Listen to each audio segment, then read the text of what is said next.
Tai-Lite beams, it's Tai Semi here, and I am back with another blog post.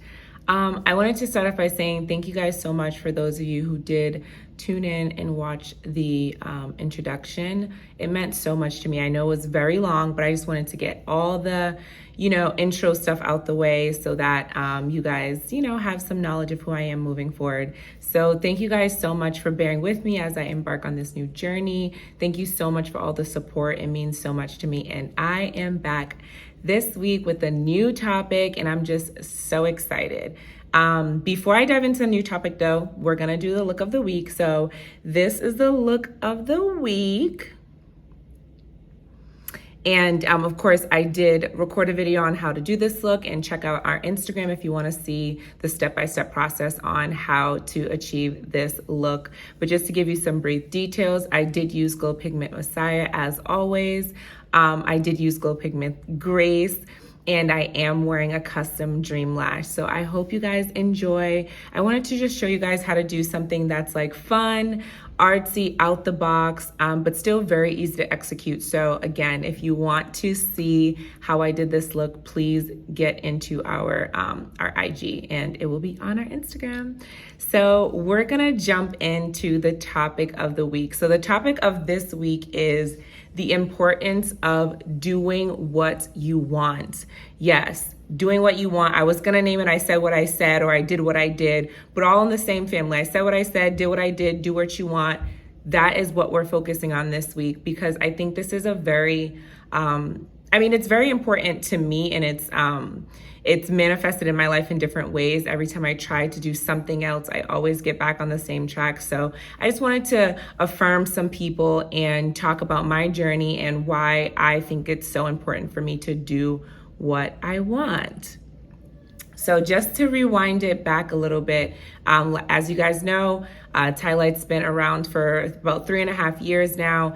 And like I mentioned in our intro, this started off as a hobby, a creative outlet for me. And that's kind of what really keeps it together for me. That's what keeps me going. That's what keeps my ideas fresh, is the fact that it is a creative outlet for me. But as an artist, we have many creative outlets. It's not just, speaking specifically to me, it's not just one thing. There's a lot of things that I'm interested in. There's a lot of things that, get me going, I should say, creatively. And I feel like we should have the freedom to express all of those things.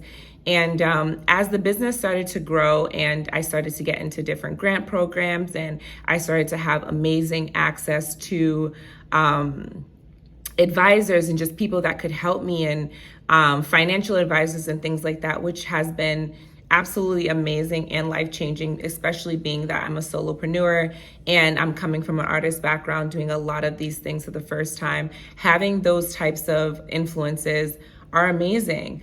But as a creative, and I'm the type of person where, like, once I start feeling something down in my spirit that I really want to do, I start talking about it. Like I start if I get around a group of friends and we're just chatting, catching up, I'll bring it up, or, I just start talking about it. And that's kind of like how I've always been able to like manifest the things I wanted to do, because I will just say that I want to do them in all the spaces that I'm in. Just like, when I made the big move across the country, like I had no idea how I was gonna move to California. I had, no real plan. I didn't have, if you were to check my resources at the time where I was saying this, definitely did not have the resources. There was nothing that I could predict that would make it okay for me to be able to do this move. But I just been saying it for so long. I'm like, well, I don't know how I'm gonna do it, but I'm moving. You know what I mean? And just to give you guys a little bit of reason why I wanted to move,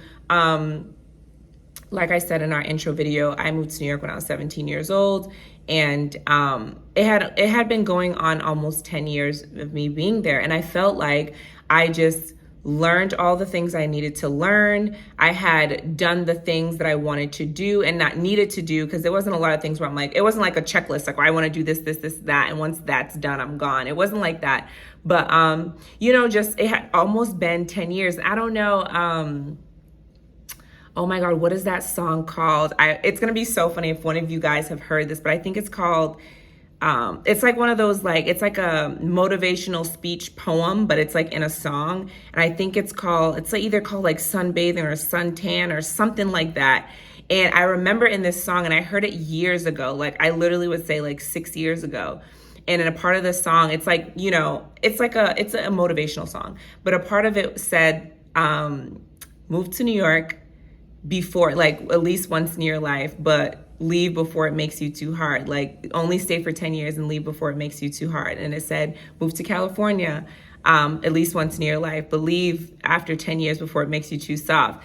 And it was just something that I heard like years ago when I was like 21 years old. And like, I always kept that in the back of my head. It's like, once you hit that 10-year mark, like, the toughness that it gives you, I wanted to, because my nature, my natural state of being is, if I'm honest, I'm a very soft person. I'm a very fragile flower. I'm a very, nurturing spirit. I'm very loving.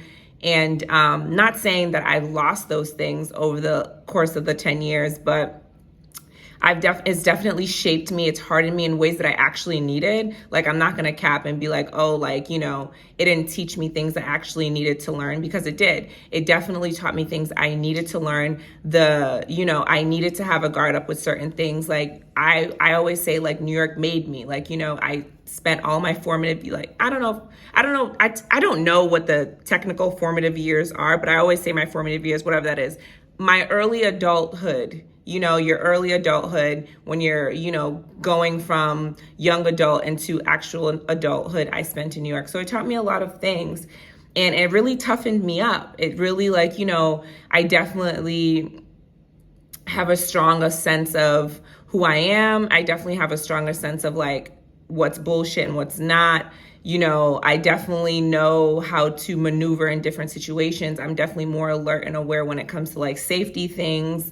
So I do appreciate it for all those things. And, but I do, at some point in my life, I've always wanted to return back to my original spirit, like my nature. Like, I've been through a lot of things, a lot of like crazy things that, you would think would break a person. Like, if I could really lay out everything that I've been through and encountered and overcome, like, you would think that I would be like, I would have no light left in me. Like, you wouldn't see this, like, this almost childlike light that I have. Like, you would think that it would not exist anymore because of the things that I've been through.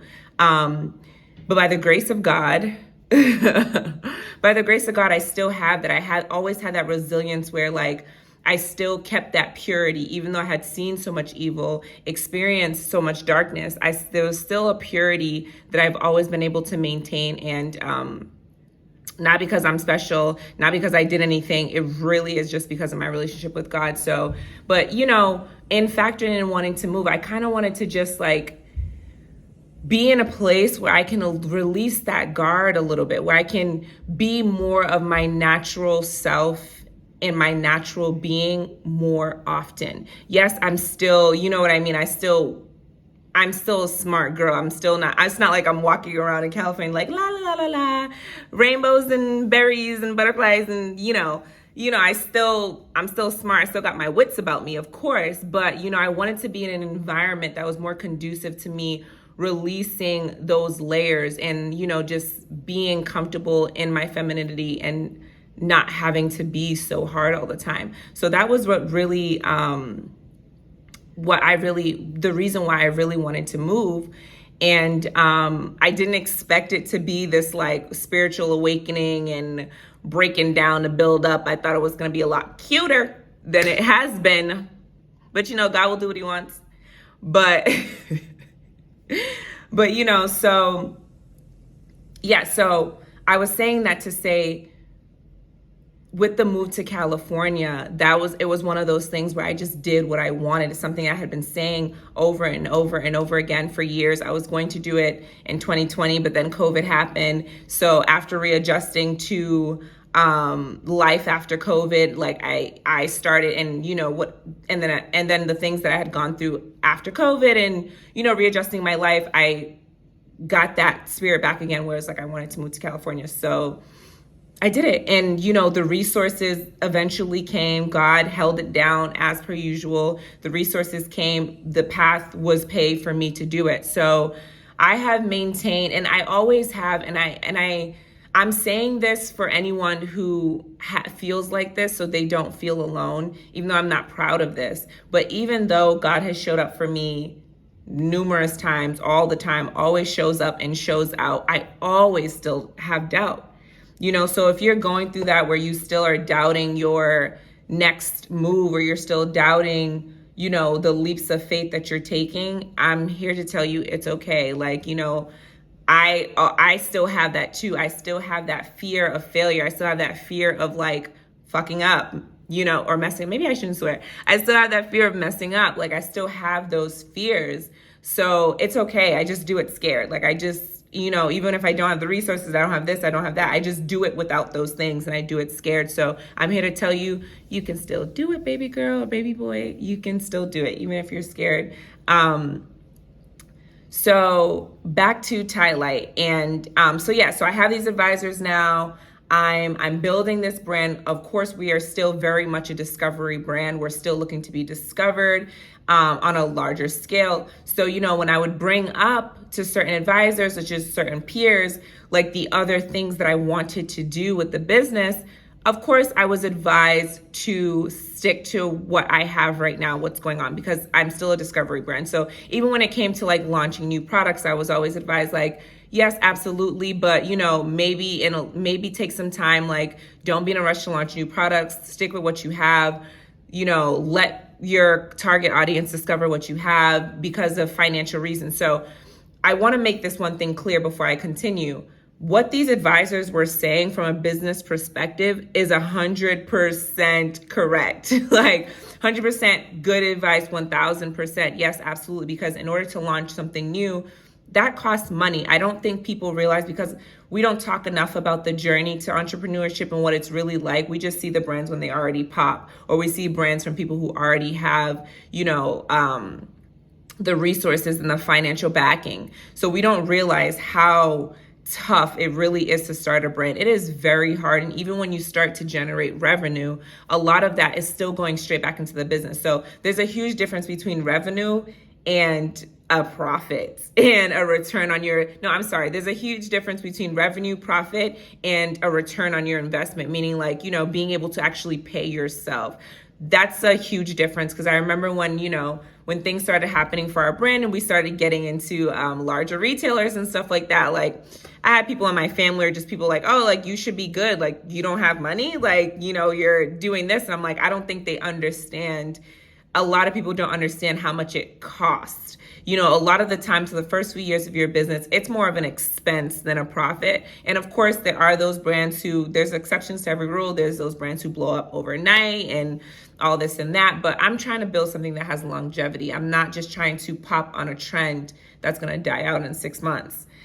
So when you're building longevity and you're focusing on quality, and putting out something that you're proud of, it tends to take more time. And by time, even though the things that we've accomplished, you can say is pretty accelerated. I'm meaning that to get to the financial freedom that I'm looking for and to be able to pay myself what I deserve, we're still not at that place. We still have to put a lot of our majority of our profit back into the business. So I wanted to be honest and transparent about that for other people who are, looking to become entrepreneurs, but also just are entrepreneurs and who are going through this. I was talking to another entrepreneur that I know through social media about how inflation has affected our businesses.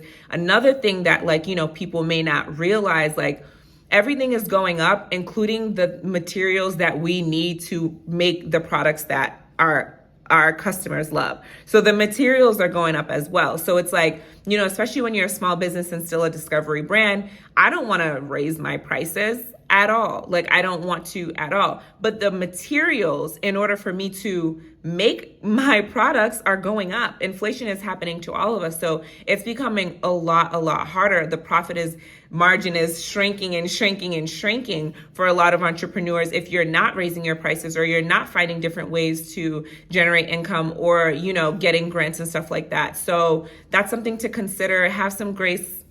with our small businesses, because there's a lot going on our end, as well as in addition to our actual, personal expenses and life stuff, getting more expensive as well. So it's like the cost in materials to run our businesses are going up, as well as the cost of living to even take care of ourselves. So it's a lot that is on our shoulders, as entrepreneurs and small business people and small business, and small businesses.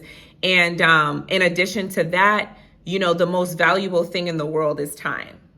Time. It's not money, guys. The most valuable thing in the world is time. And, when it comes to like side gigs and, getting other things to generate income, it's like the more time you take away from your business, the less it will grow. So the thing about being a business owner and an entrepreneur, it only works if you work it. If you're not working it, it's not going to work. So if you're not putting the time that it requires, and it's 2,000 more time than it is to have a 9-to-5 job. It's if you're doing 40 hours, just if you're thinking about launching a business, if you're doing 40 hours at your 9-to-5, best believe you're going to be doing 80 in your personal work. It's a 24/7, 24 hours a day, especially in the beginning. Yes, of course, in a few years, I'm going to be sitting pretty and I'm not going to have to do that, and I can just delegate and chill. But while I'm still a solopreneur, it's 24/7. So when I start to allocate that time to other things, to, just to make ends meet and just to live, it takes time away from the business. So all of these things, I feel like,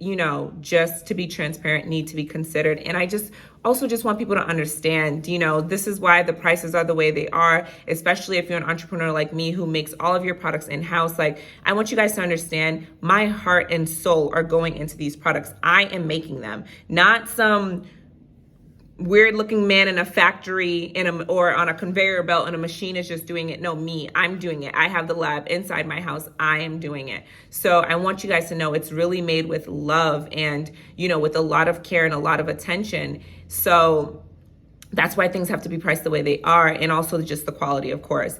But to get back to what I was saying, so of course we're advised as entrepreneurs, like, when I started talking about, and the reason why I wanted to introduce like new products and just different things was I needed as an artist, I'm an artist first. Before I'm an entrepreneur, I'm an artist. So I'm like, I need the creative stimulation. I need to be stimulated creatively. And yes, I'm enjoying making the products that I'm making, but I've been doing it for 3 years. So I want to do something else. And of course, advisors would be like, Tai, different products new product means new expenses, new packaging. I have to design, again, disclaimer, I'm designing all of our packaging. I've designed myself. Every step of the way, I have done it myself. So that means a new thing that I have to design, like it comes with a lot of expenses. And also too, not only that, the upkeep of that. So that means that's a new monthly or bi-monthly expense to upkeep that particular product. So now it's not just 2 products that I'm in 2 inventories that I'm managing. It would be 3.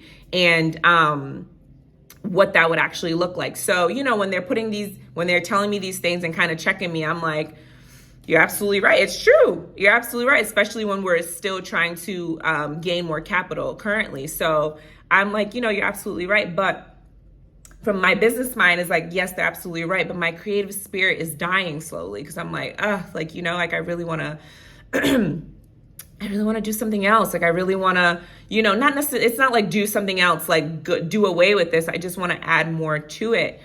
And just to speak on, when you're talking to your peers and your friends and stuff like that, it would be the same situation. I'm like telling them like, hey, like I really want to do XYZ and I really want to introduce this. And, sometimes when you have an idea in your head, you may not articulate it the way that you're thinking of it in your mind. So, it could have been a situation where I wasn't articulating in a way that they would understand. But, I definitely got some feedback like, okay, sis, like, I guess, like, if that's what you want to do. And, I'm going to be honest, it would discourage me, like, not enough to be like, but it would discourage me. I'm like, you know what I mean? Like, no one sees this vision, but also too, the spiritual rebel in me, the spiritual gangster in me is like, okay, well, I'm going to show you then. Like, okay, well, you say this now.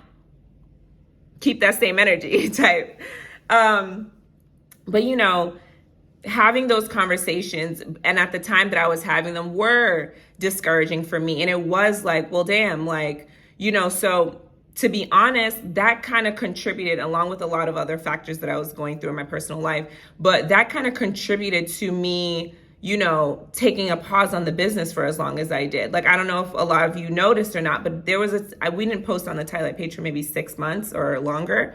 It was a long time. And that was the time that I was going through. I need to stop calling it a depression, because now that I'm out of it, it was a spiritual awakening.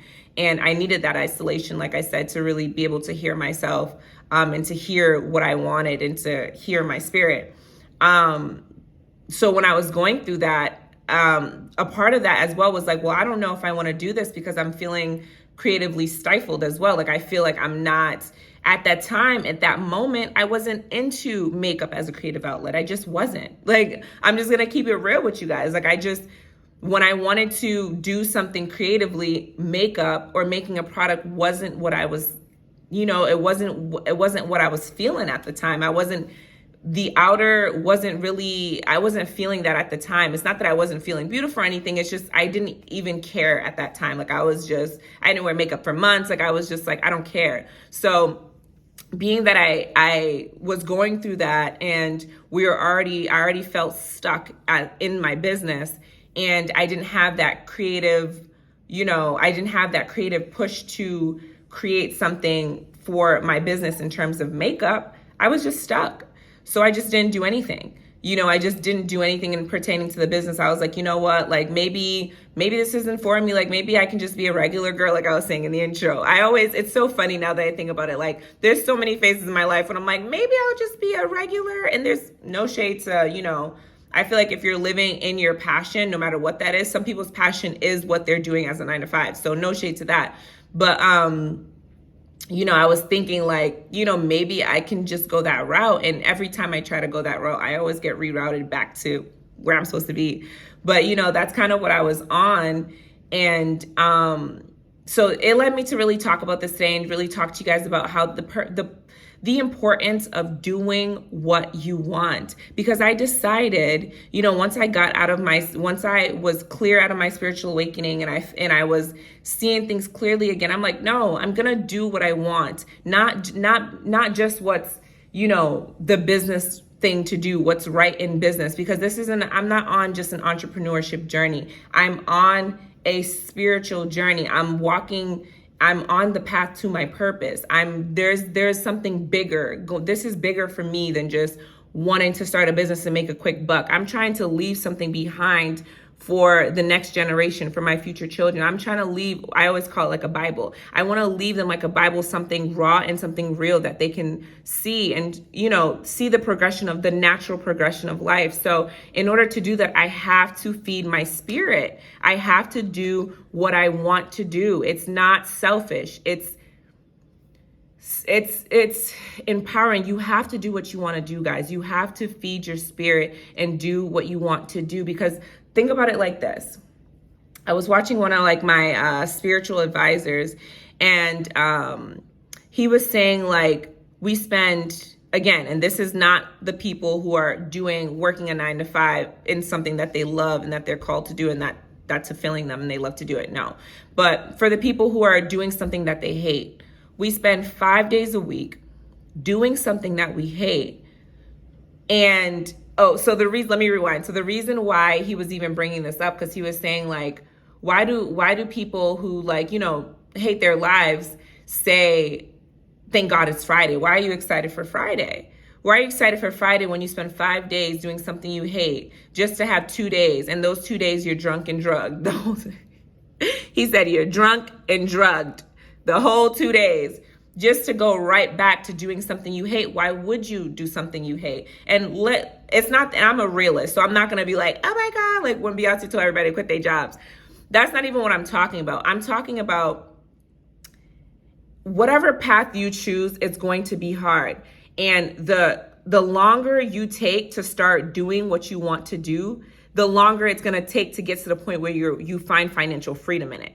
You know what I mean? So it's not the journey, you're going to get there. I'm a strong believer, and you're going to get to wherever you're going. So I do believe that you are going to get there, but there are going to be hiccups. It's going to be hard to get there. So the longer you push it back it's the longer it's going to take to actually get to the point when it is bringing you financial freedom. I don't believe in I don't have a plan B.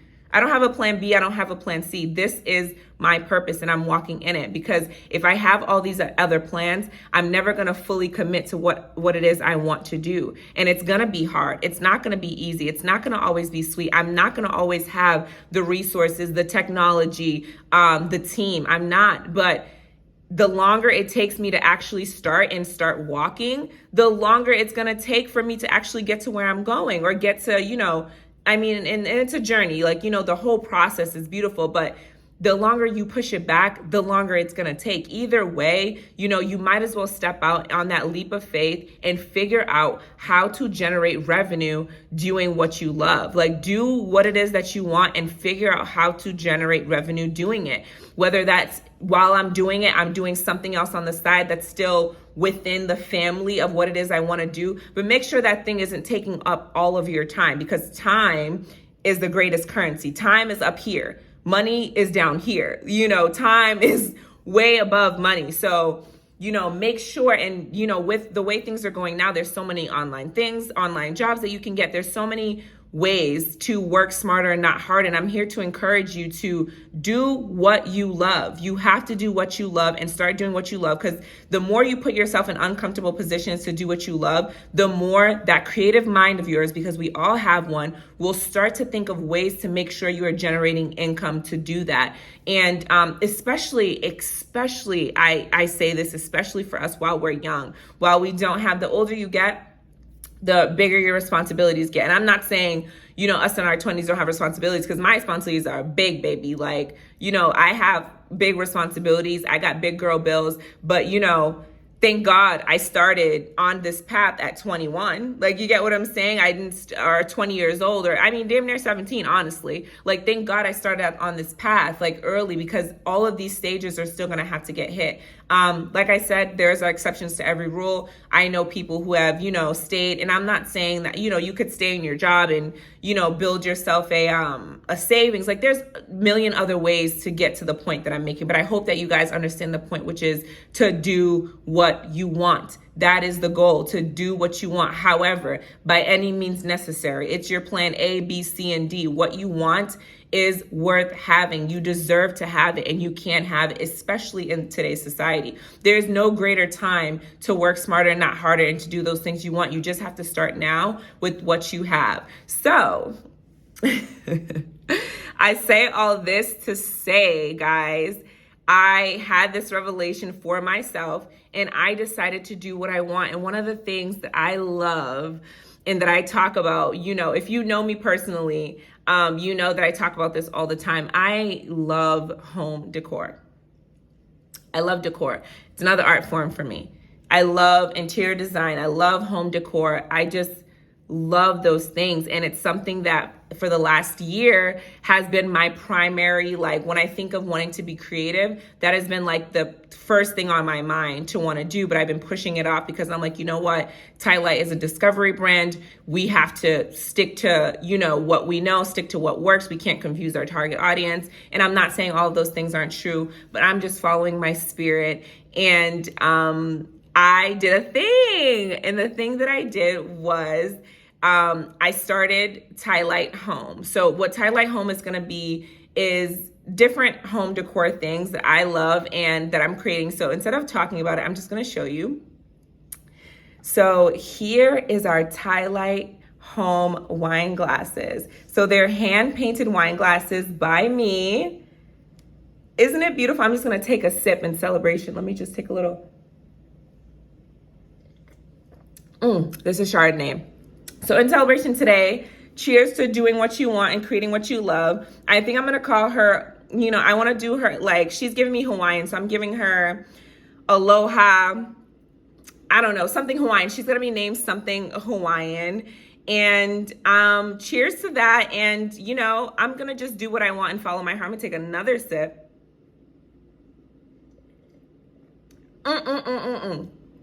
before I get into talking to you guys more about Tai-Lite Home and these hand painted wine glasses by me that take a long time. It's like, sometimes I'm like, girl, can you do something that's not so tedious, or do you just only want to do things that take 8 hours to do? Like, every idea I have, I'm like, why do I pick the most tedious thing to do? So yeah, so this is something that it's been like something I've been wanting to do for so long. And, you know, I've definitely gotten pushback on it. And, you know, but I decided to just do what I want anyways. I said what I said, I did what I did. And I'm going to make these wine glasses that are hand painted by me. And to my entrepreneurs out there, someone who's considering starting a business, I do want to say the way I'm going to do it is it's going to be a limited edition. So these things that I'm going to be putting out that's not a part of our core inventory, I'm going to have them as limited edition things. If they pop and you guys are really with it, like, we will continue to do them, of course. But just to keep my creative mind stimulated, I'm going to do the things that I love, and I'm going to share them with you guys. And I just hope that you love them too. And I'm going to have them as limited edition. So for us entrepreneurs, you don't have to go get, what I'm trying to say is, like, you don't have to go get a whole GS1 barcode. So what that is like getting, you have to, another thing, I don't know if you guys know, we have to pay for our barcodes. So every product that we put out, we have to pay for the barcode in order to sell that. Especially if we're getting into retailers and stuff, and we're not just selling D2C, which is direct to consumer. So if I wanted to get these into, like, you know, retailers and different things like that, I'm going to need to get a GSI or GS1 barcode, it's called. So what I'm saying to entrepreneurs is, like, you don't have to go and do all of that. Like, you know, I'm going to launch, like, it's like a subcategory, Tai-Lite Home, limited edition. And I'm going to see if you guys like it. I wanted to have them done in I wanted to have them done in time for Mother's Day, because I think it's like a beautiful Mother's Day gift.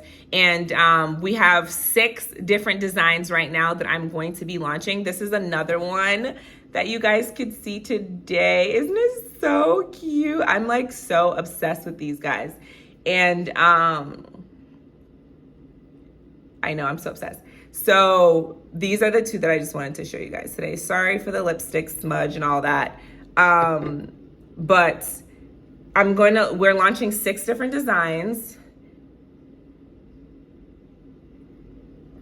In time for Mother's Day, I'm going to do like I'm going to do some like bundle deal or something to make it, like, you know, fun for you guys. And for Mother's Day, this episode was really just to talk to you guys and to let you guys know that you should really do what you want. And I did what I love. I did something that, you know, in technical terms, you know, should not be done at this point in stage of my business, but it was something that I was super passionate about and something that I wanted to release. So I did what I did and I said what I said, and Tai-Lite Home is on the way, and we're starting off with our beautiful wine glasses that are limited edition. So there is no guarantee that I'm going to keep these. You know, I'm still running a business at the end of the day, so it depends on the numbers. So, you know, if you guys really like them, please share your support. Let me know, comment, like, share, subscribe, all those good things. Let me know if you guys are really feeling these wine glasses, so I can know if it's something that is worth keeping around. And go on our Instagram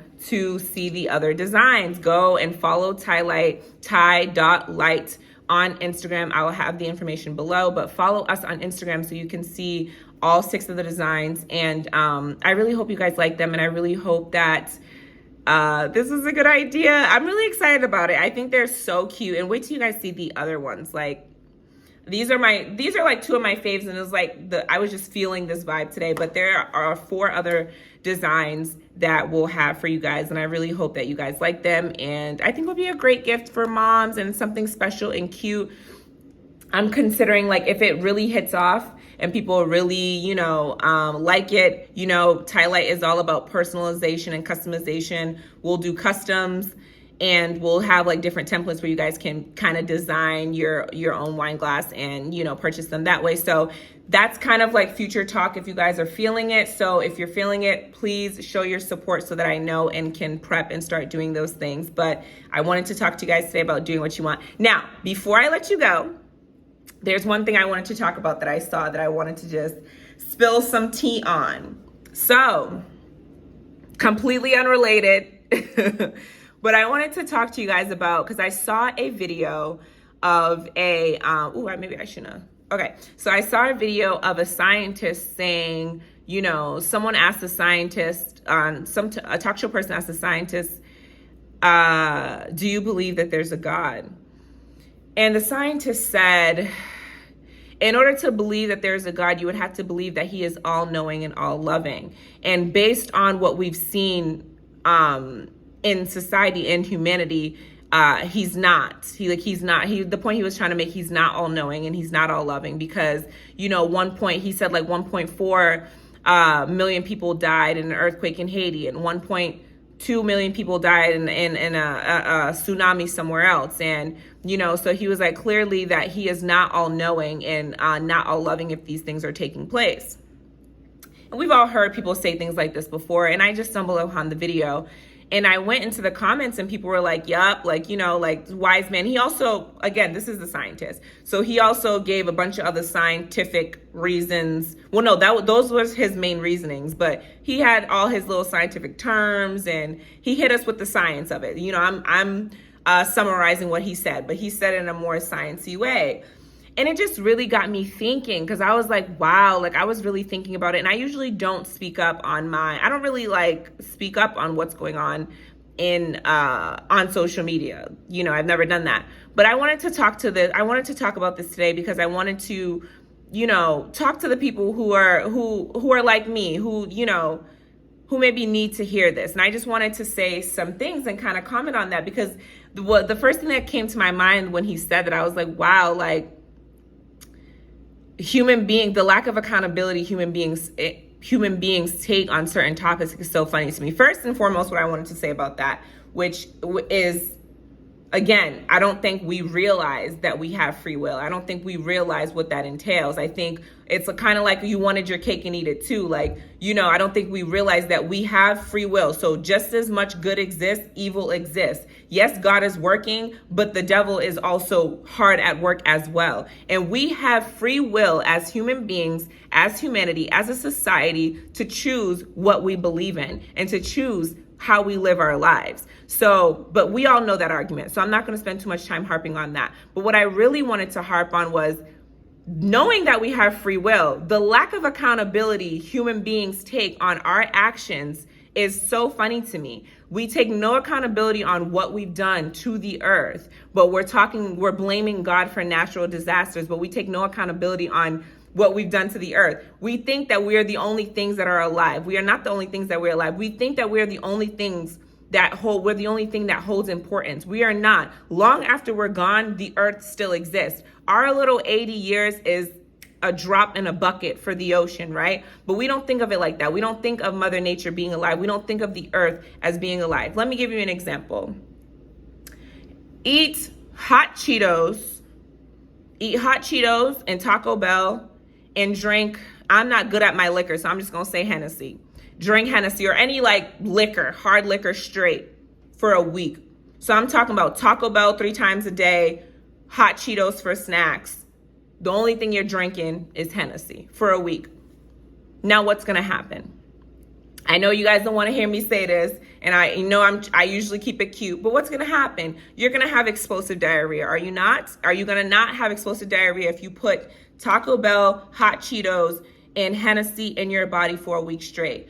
So what do we think is happening when we're feeding Mother Nature shit every single day? What do you think is happening when we're dumping oil in the ocean? We're literally feeding the earth our shit every single day, dumping trash in the ocean. And that's to my, typical person knowledge. Who knows what else is going on? There could be tons of other things that we don't know that the powers that be are doing to Mother Nature. We are literally feeding the earth shit every single day, and we're mad that the earth got an upset tummy. We're mad that the earth is getting a little sick and is getting a little explosive diarrhea. We're mad that the earth is throwing up, and we're blaming God for the natural disaster.